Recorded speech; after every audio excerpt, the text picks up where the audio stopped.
Hello friends, I'm Richa Sharma, practicing company secretary and you are watching YouTube channel of Conducive Legal। आज हम बात करेंगे voluntary liquidation की, but उससे पहले मैं ये डिस्कस करना चाहूँगी कि मैंने ये जो टॉपिक है ये क्यों चूज़ किया है और ये कैसे हमारी डे टू डे प्रैक्टिस के लिए बहुत ही इम्पोर्टेंट है।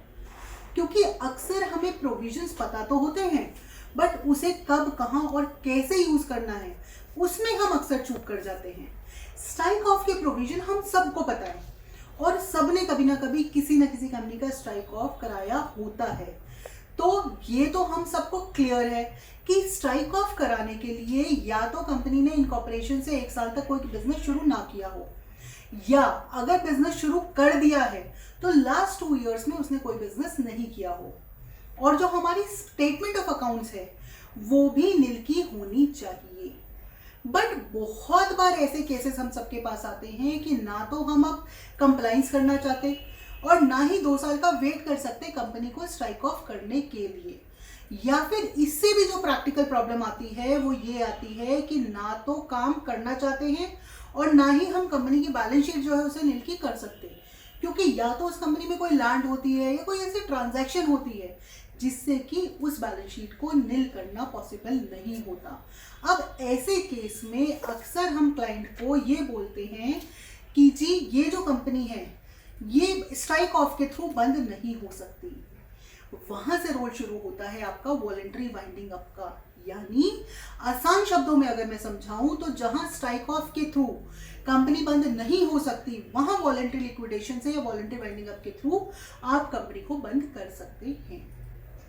अब देखते हैं कि वॉलंटरी वाइंडिंग अप या लिक्विडेशन का प्रोसेस क्या है।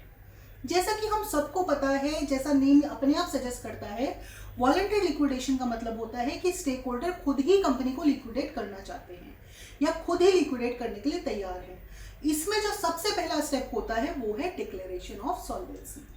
What does this mean? Declaration of solvency basically means कि जो कंपनी है वो इस पोजीशन में है कि वो अपने सारे डेट्स जो है वो पे ऑफ कर सकती है लिक्विडेशन प्रोसीडिंग से। यानी कंपनी को जब हम लिक्विडेट कर देंगे तो उसके बाद जो भी रियलाइजेशन होगा आफ्टर सेलिंग ऑफ असेट्स उससे हम सारा जो अपना डेट्स है उसे पे कर सकते हैं। And company is not trying to defraud anyone by initiating this liquidation proceeding.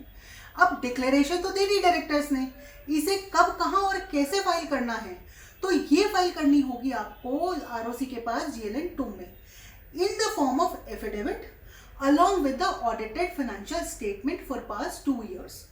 और हाँ, इन केस अगर जरूरत हो तो आपको एक वैल्यूएशन रिपोर्ट भी लगानी पड़ेगी रजिस्टर वैल्यूअर की। इसके बाद आपको क्या करना है? अब आपने डिक्लेरेशन तो दे दी, इसके बाद आपको करनी है board meeting followed by a general meeting to pass a resolution for liquidation and appointment of your liquidator.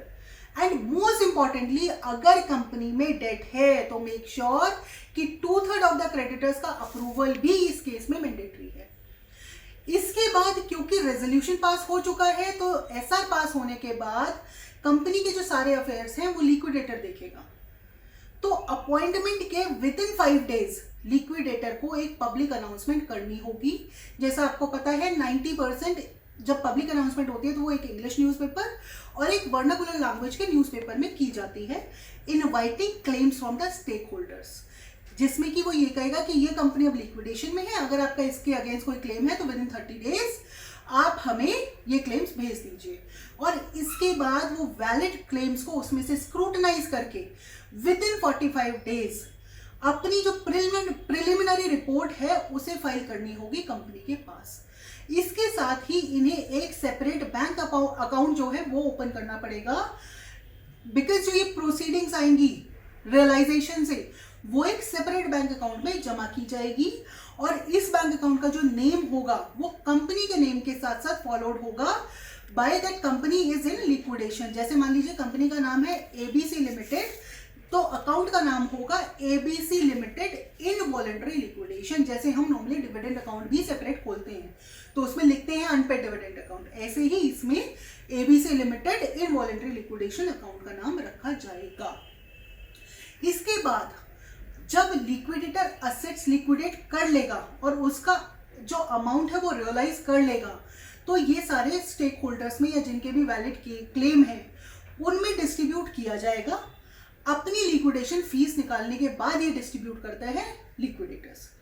इसके बाद इन्हें एक फाइनल रिपोर्ट सबमिट करनी पड़ती है आरओसी के पास, आईबीबीआई के पास और एनसीएलटी में। और एनसीएलटी में एक लिक्विडेशन की एप्लीकेशन मूव की जाती है कंपनी के डिसोल्यूशन के लिए, जिसमें कि ये होता है कि जी हमने कंपनी का रियलाइजेशन कर लिया है वॉलंटरी लिक्विडेशन के बाद, सारी एसेट कर ली है डिस्ट्रीब्यूट, अब इस कंपनी को डिसॉल्व कर दीजिए, अब इस कंपनी को बंद कर दीजिए या खत्म कर दीजिए। इसमें एक और मोस्ट इंपॉर्टेंट चीज है जो ध्यान रखने वाली है कि इस केस में सबको पैसे देने के बाद अगर कुछ अमाउंट बचता है, मतलब कि अगर मान लीजिए आपके पास 100 रुपए आए रियलाइजेशन से, 80 रुपए के आपके क्लेम्स हैं और 10 रुपए की आपकी कैपिटल है, तो यानी जो 10 रुपए बचे वो कंट्रीब्यूशन से जो ज्यादा पैसा मिलेगा कैपिटल से ज्यादा स्टेक होल्डर्स को एज ए डिविडेंड ट्रीट किया जाएगा। बिकॉज होता क्या है, अब 10 रुपए बच गए, उन 10 रुपए का आप क्या करेंगे, तो ऑब्वियस सी बात है वो 10 रुपए आप शेयर होल्डर्स में डिस्ट्रीब्यूट करेंगे, तो उसको आप एज अ डिविडेंड ट्रीट करेंगे और उस पर डिविडेंड डिस्ट्रीब्यूशन टैक्स जो है वो देना पड़ेगा। So this was all about voluntary liquidation और winding up, and stay tuned for more such video. Thank you so much.